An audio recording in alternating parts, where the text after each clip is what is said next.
Hi, math students. Today we have quite an interesting math lesson. So let's get started. Let's dive in. No, I think you'll be happy. You've already done it. Okay. Um, Lesson 107. That's the paper you're going to need.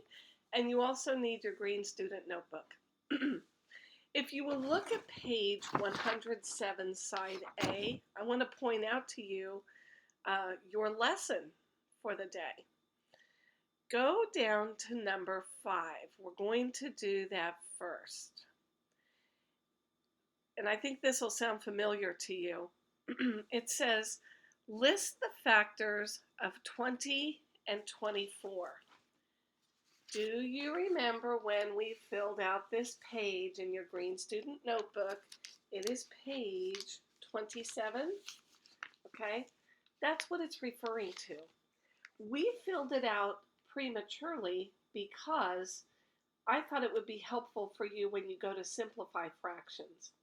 So now's when we're supposed to be doing this, but I believe we've already done it, okay? So it's going to be a real quick wham bam lesson today. Here we go. So list the factors of 20 and 24 on number 5. So what you want to do is look at the factors of 20. It's all of these numbers. So you want to write down 1, 2, 4, 5, 10, and 20. Please separate them with commas also, because that'll help with readability on that. Then they want you to list all the factors of the 24. Do the same thing. Here's the 24. You want to write down these numbers right here, okay? Once again, separating them with commas. So once you have that, right below there it says, what is the greatest common factor of 20 and 24? And you know what? This is how we do the simplifying fractions. In my world, I would have taught this lesson first and then the simplifying fractions, but in their world, they did it the opposite, okay? Because you've already been doing this. Let me show you what greatest common factor means of the 20 and the 24. Once you have those written down, you look on both lists for the number that matches, and it's the biggest number. Yes, there's a 1, and yes, there's a 2, but there's also a 4. 4 would be the greatest common factor because that's the biggest number we can find on both lists. So you simply want to write 4. That's all there is to greatest common factor. You've been doing it and you didn't even know it. Okay, let's back up now and do number 1 together.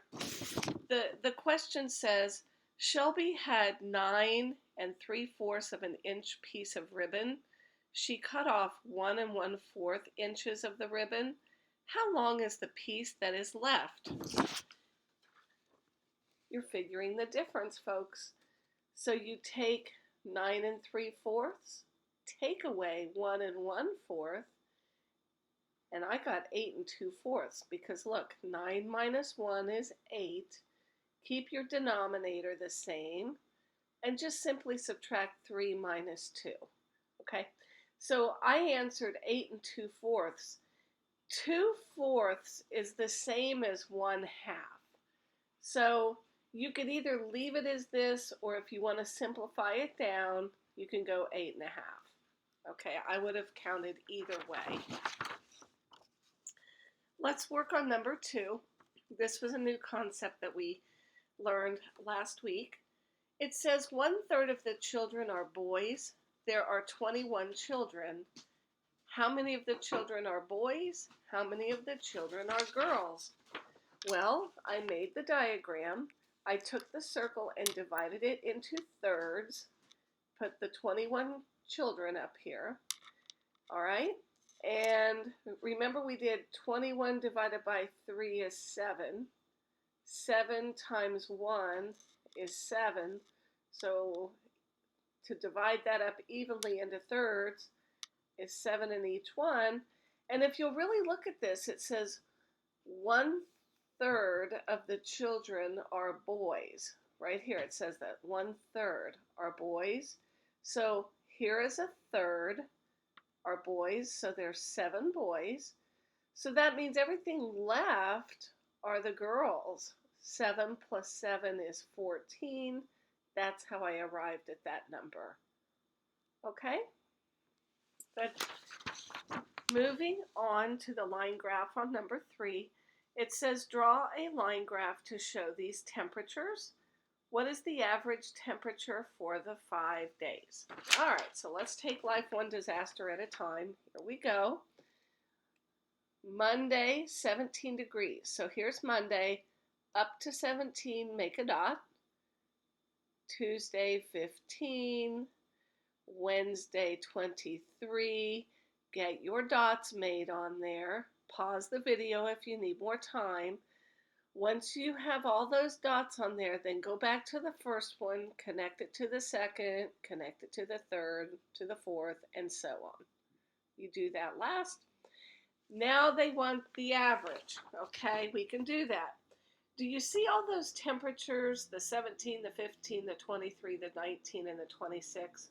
You need to write those down in that workspace and add them up. Okay, pause the video and do that. I did it, and when you add them all up, you get 100, okay? Now, they want the average, so you take the 100 and you divide it by 5. Why 5? Because there's 5 of these. 1, 2, 3, 4, 5. There were 5 temperatures given, okay?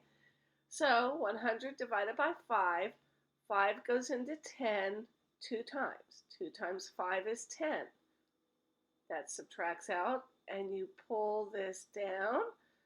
5 doesn't go into 0, so we're simply just going to put a 0 up there. So your average temperature is 20 degrees because that's your answer. Okay, function rules. Number 4. You're starting at the top number, you're getting to the bottom number. Let's look at the first one. You're at a 1, you get to a 4. You're at a 2, you have an 8. You have a 3, you get to 12. What is that doing? I'm thinking it's a times 4 because 1 times 4 is 4, 2 times 4 is 8, 3 times 4 is 12.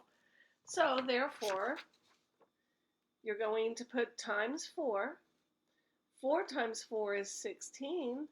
7 times 4 is, you do the rest. Okay? Let's work on this one. The next one is interesting because the top number is larger than the bottom number. What does that tell you right there? You're taking away. It's a subtraction one.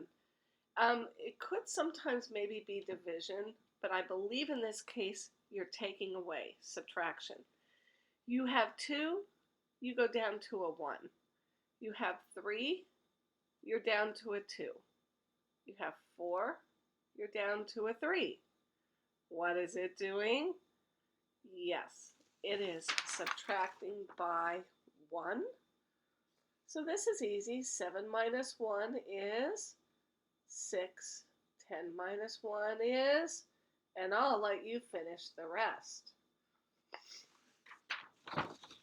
We did number 5 together. That was easy because we knew that already. And number 6, the one I'm going to help you with at the bottom is lining up how to do this. You take 300, but you still have to turn it into a decimal. Okay, and put your 2591 under there. You are golden. Finish the side A, do your side B, and any paper attached, and you're going to be so much smarter for it. Okay, do a good job. See you later. Bye now.